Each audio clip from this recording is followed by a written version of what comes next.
The Miss America pageant, but Wildwood has the baby parade. Every year, proud parents dress up their babies, most of whom luckily are too young to be embarrassed by these get-ups, and walk, carry, or wheel them past the judges. The baby parade is a long-standing tradition in Wildwood. A parade of pulchritude in miniature takes the stage on the boardwalk at Wildwood, New Jersey. The resort city's 42nd annual baby parade unfolds in a caravan of cuddly kids, all intent on riding off with the prizes. And there are plenty. One of the reasons for the baby parade used to be to attract people to come to the boardwalk. The baby parade was always really funny. It was just funny. And they would drag these little babies in wagons and decorate the wagons with crepe paper. I can remember one summer there must have been 200 babies. One baby starts crying. You know, it's 200 babies crying. It was sometimes not a pretty sight. My personal worst experience was my own daughter, who cried from one end of the boardwalk to the other and consequently never won a prize. The babies are judged in several categories, some more controversial than others. Unfortunately, yes, one of the categories is prettiest baby, and that's the one that's tough. My mother entered me in the baby parade. She still thinks I should have won. More than one mother has objected to her child not being chosen prettiest baby. One of the things that we learned, and we learned it really early, is every mother who has children thinks that her children are the most beautiful children on the earth. And every mother who has children and puts them into the baby parade wants those children to win the baby parade. In 1953, I was entered by my uncle in the baby parade as Dennis the Menace, and I won. Me and my brother entered the baby parade. We got second place. I was the Statue of Liberty, and he was Uncle Sam. Before I became an elected official, my grandson won the baby parade. Last year, I took my granddaughter, who was 1 at the time, to the baby parade, and she took second prize. The tradition continues. Where else do you go? Can you go to Cleveland and see a baby parade? I don't think so. Wave hi to the camera, Mark, to be famous, remember? Do your lollipop dance. You're not going to do your lollipop dance? We represent. And for young lovers and everyone else, there's always been the beach. Sleeping on the beach 7 days a week. And all those women in bathing suits, you have trouble with your neck. Now here's a good view of the world's finest and safest bathing beach. It's where you can get the perfect tan or the perfect man. We met on the beach in Wildwood. I just looked at him and I knew he was something special.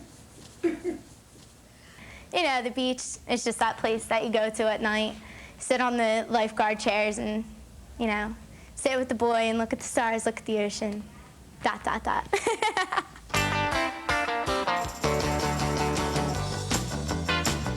And although the Beach Boys never sang about it, there was surfing in Wildwood. Diamond Beach, too, yeah. That was like the hot spot where they had the surfboard rentals.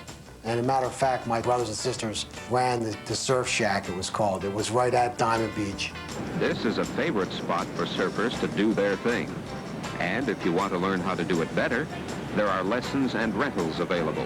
I had this great idea. I was going to make surfboards in my garage in Wildwood Crest. So I did that 1 year. It turned out pretty good. And if surfing wasn't your thing, there were always the party boats. I sure do remember the party boats. Another fine trip is by one of the sightseeing boats around Cape May Point and along the coast of Wildwood. They're still very popular. Captain Chuck Schumann grew up working on a sightseeing boat. His boat is still called the Sightseer. Like Wildwood, the beach kept growing. One of very few places in the world where there would be about 150 feet of new sand on the beach per year. Well, the beaches are growing because of the jetty at the end of Wildwood Crest. Once they put that long jetty in, it stopped the south movement of sand. And then for some reason or other, the sand gets redeposited, and Wildwood just keeps getting longer and longer, the beach, more than any other beach in probably New Jersey. You drive down Ocean Avenue, and on the right, you see more 50s motels, and on the left, you see more 60s motels. Well, that's because that's how the ocean just went out for them. Rocking every night till the early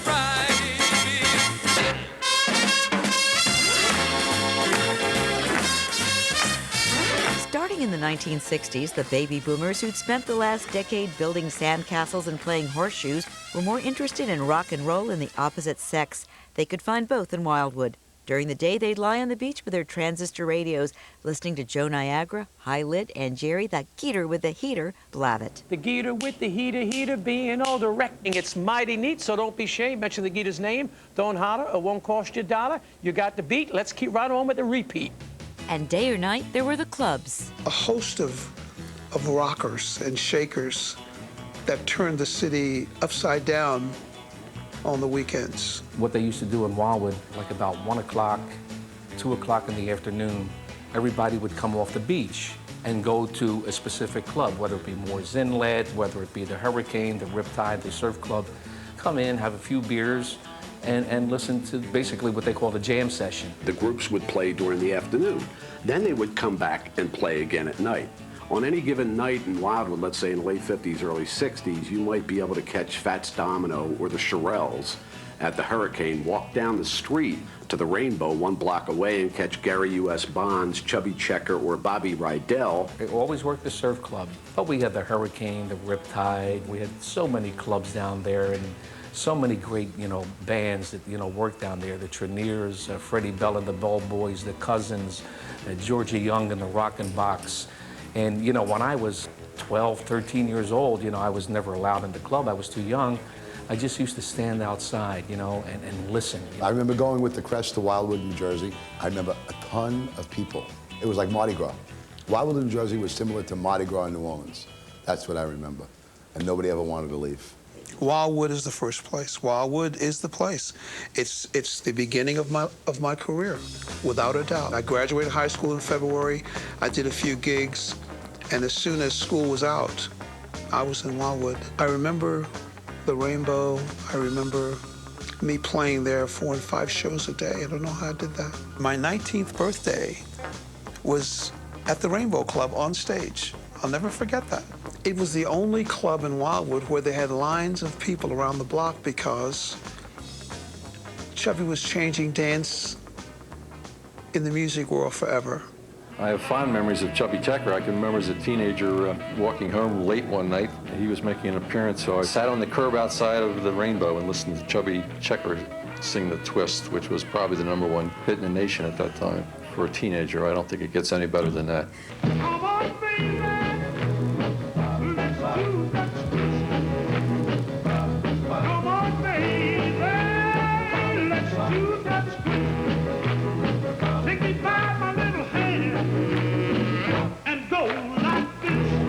Wildwood was the place to go. And if you remember that song, Wildwood Days, by my favorite singer, Bobby Rydell, it is the theme song. Whoa, whoa, whoa, whoa, those Wildwood days. Wild, wild, Wildwood days. Oh, baby, every day's a holiday. And every night is Saturday night. Oh, those Wildwood days. Wild, wild, Wildwood days. And those party lights. Wild, wild, Wildwood nights. Hey, baby, you'll be mine now. 'Cause it's kissing time. The owners of the company, Cameo Parkway, they knew that I was a Wildwood guy, that I spent, quite a bit of my lifetime in Wildwood, New Jersey. And they came up with this song. And now it's like the national anthem. I mean, if you go any place in Wildwood, New Jersey, you're going to hear Wildwood Days. One time or another, you're going to hear it. I played in Wildwood off and on for 12 years. After Kenny left Manson, he became a recording artist, and he would come to Wildwood every summer. And he'd draw a crowd, too, because he was Kenny Rossi. And that time, Kenny was a very popular boy. Still continue with the dances, still continue dances in Wildwood with 2,000 to 3,000 kids in Wildwood, New Jersey. The kids, especially from the Philadelphia area, used to come down here and rent their rooms. They'd come down on the weekends, and they just party. I remember there was a number of people from Brooklyn, New York. I think we had fake ID to get into the Stardust and Hurricane because we were trying to, that's what you did in Wildwood. Everybody wanted to get into the club, and if you were of age, you didn't go to the club. You were on the beach doing something else. But it was, dancing every night. Somewhere I have a couple trophies from dancing, disco dancing, if you can believe that. Through the early 70s, the Wildwoods were like the entertainment mecca of the Jersey Shore. Before Atlantic City, of course. You could go see anything from Mel Torme all the way into the 70s to Kiss. But it was a lot of disco, a lot of records, and dancing every night. That was like the real big deal in those days. And these jacked up shirts. And I remember the clubs were sort of competing. One was the disco club, where all the hot girls went, and then you went to the music, where all the rock and roll clubs were. There was a bouncer that worked at the Mansion, which is where Bob Pantano spun, who told me don't come over to the Mansion tonight because I had said something about his team earlier. Softball was a really big thing, you know, between the clubs. And I made the mistake of going over to the Mansion. This huge, big, enormous guy. Picked me up and threw me in the air in front of my friends, and I had a just white shirt on that I had just bought that day with my own money. I had like a 25% discount at the store, but... And I ripped my shirt, embarrassed in front of this girl that, you know, I was trying to impress. I hope he's still alive. You know who you are. Spring will soon be gone. Summer's coming on. By the late 60s, the post-war boom was slowing down, the country was changing, and so was Wildwood. Some of the biggest changes took place on the boardwalk, thanks to entrepreneurs like the Morey brothers. They were building these hotels that they were sort of little amusement parks, fantasy places. So I think for my father, anyhow, it was really just sort of the next level, the next sort of extension of building fun. In around 1969, he and his brother Bill saw this giant slide, so it was called the Giant Slide, in a parking lot at a shopping mall in Florida. They said, hey, wouldn't that work in Wildwood? That's about the level of feasibility study that went into it. I guess when it started in 1969, we really took more of sort of a carnival approach. It was really more, I guess, in the 70s when the Paramount parks and the Six Flags started showing up. There was this whole theme park market. For a period of time, we really tried to be like a theme park. And then, really as a part of the doo-wop study, we began to realize just how unique boardwalks were. In the early 1900s, boardwalks were sort of a dime a dozen. They were on both coasts, from San Francisco to New York to LA to Asbury Park to Seaside to Atlantic City. They were really all over the place. Most every boardwalk in the country faded away.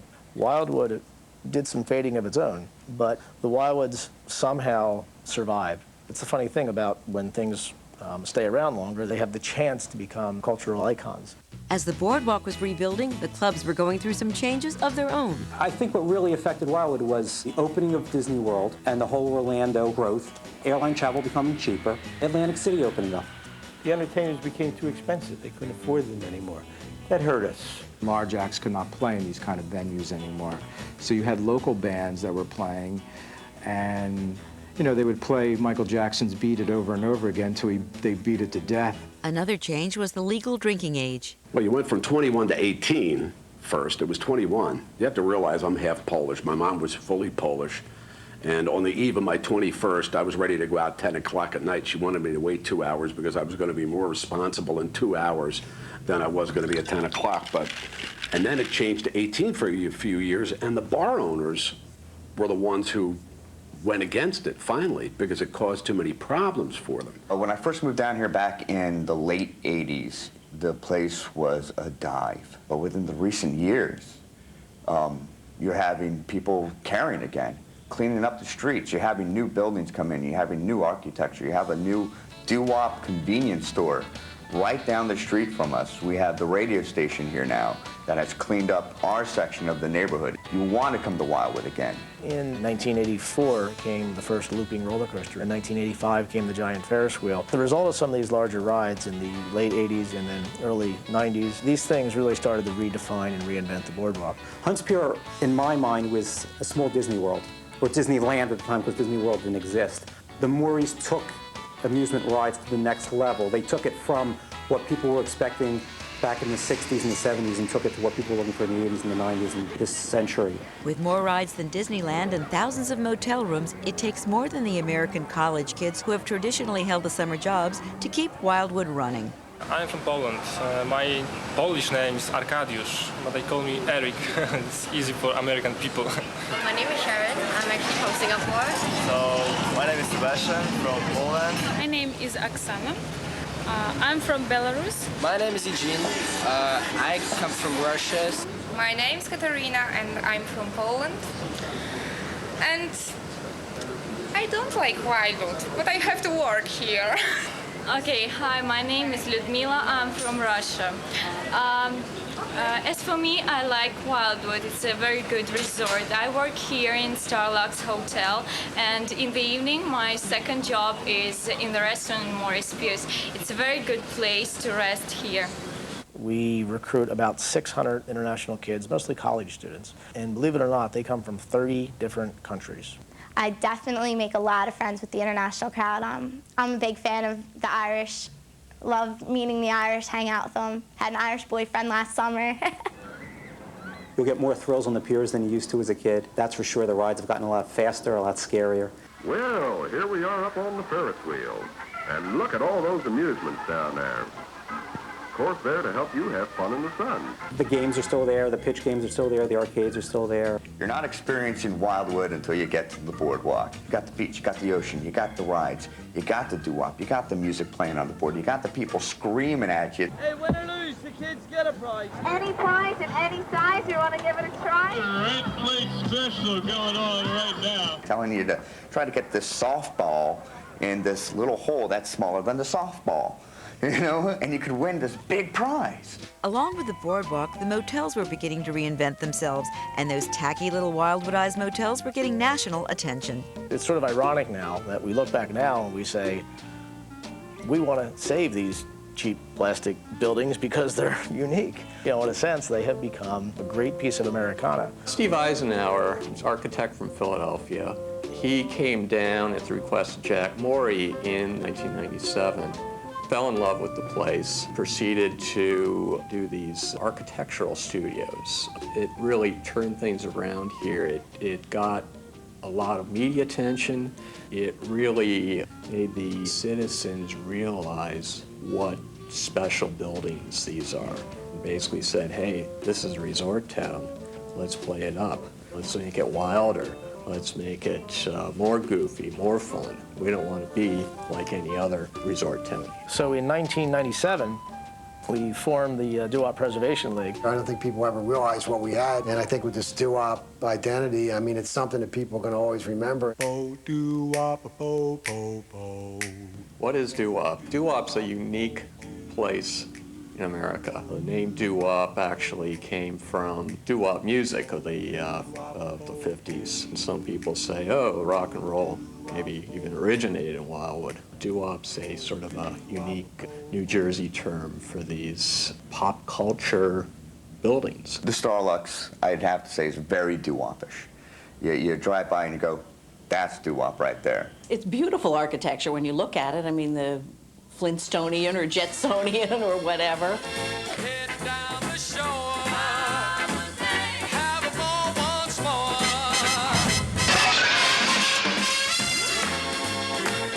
Not everyone sees the charm. It's doo-wop versus developers, as some of those quirky little buildings are being replaced with new condominiums, causing more controversy than Max Pizza versus Sam's. The motels are very critical to Wildwood. The motels give you that nostalgic feeling. When you ride down, you see the old Art Deco motel signs that we all saw when we were kids that would make you stay there. The towels hanging over the rack, the family at the poolside. Oh, you got to keep them.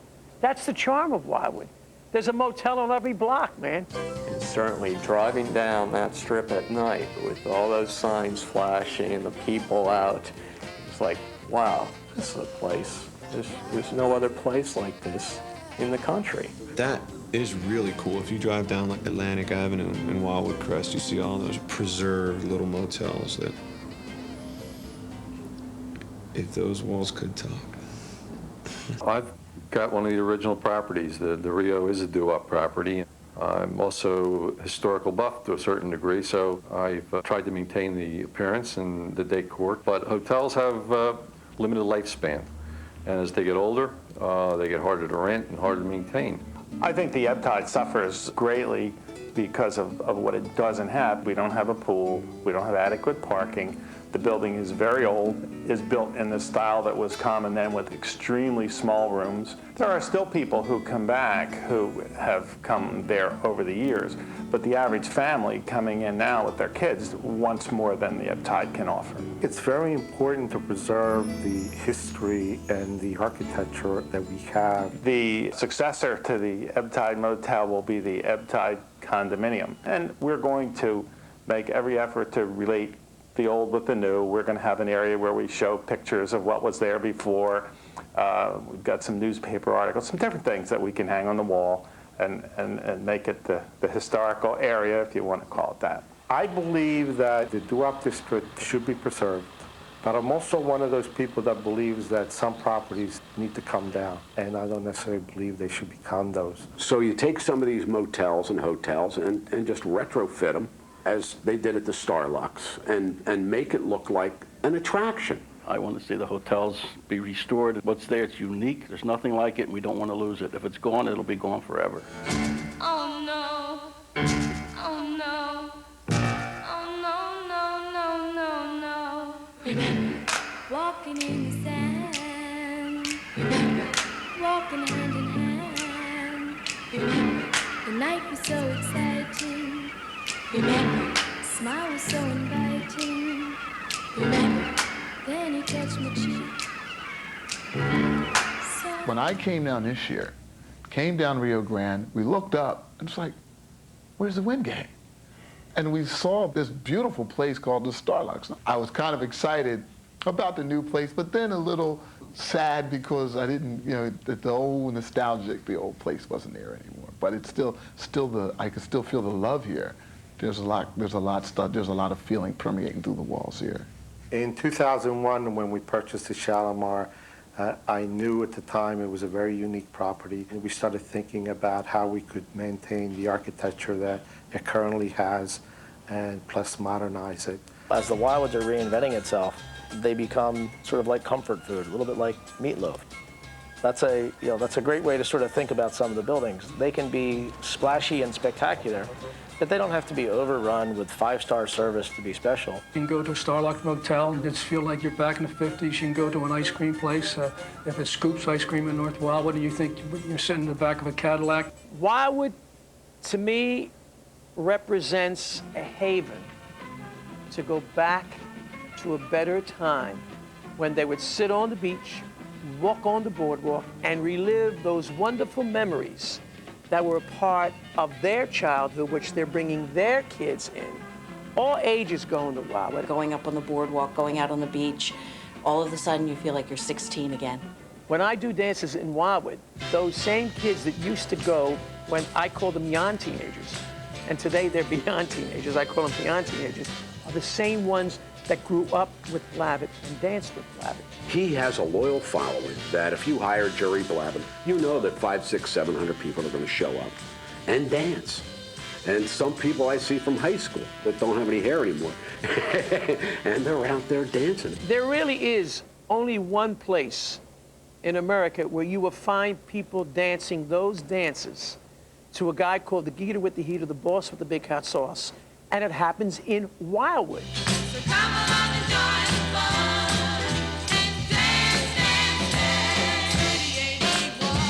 dance, dance. Nostalgia means to me, it's history, it's good history, it's something that makes you feel good. It's that tingling you get when you say you're going somewhere and it's like, okay, I'm there. When you come to Wildwood, you can go to the beach. You can go to and have a slice of pizza at Max. You can turn on the radio station and go, that's what I grew up with. That's the music that my parents used to put on the car when I was driving, in the back seat with them. And we would sing songs, and it wasn't so scary back then. I'd love to go back sometime, and I would hope to hear that tram car going up and down the boardwalk and the kids screaming out, Philadelphia, Daily News, the newspaper guys and on bikes. And it would really be sad to lose a lot of that. And I'm definitely for less development and sort of preserving. My family has been in this town all their lives. My father grew up here. I married my mother here. My brother and I are now growing up here. We were born here. Our children are growing up here. They were born here. And sort of dreaming about Wildwood has really become a way of life. And I think the more we, the more we do it, the bigger dreams we get for it.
The best.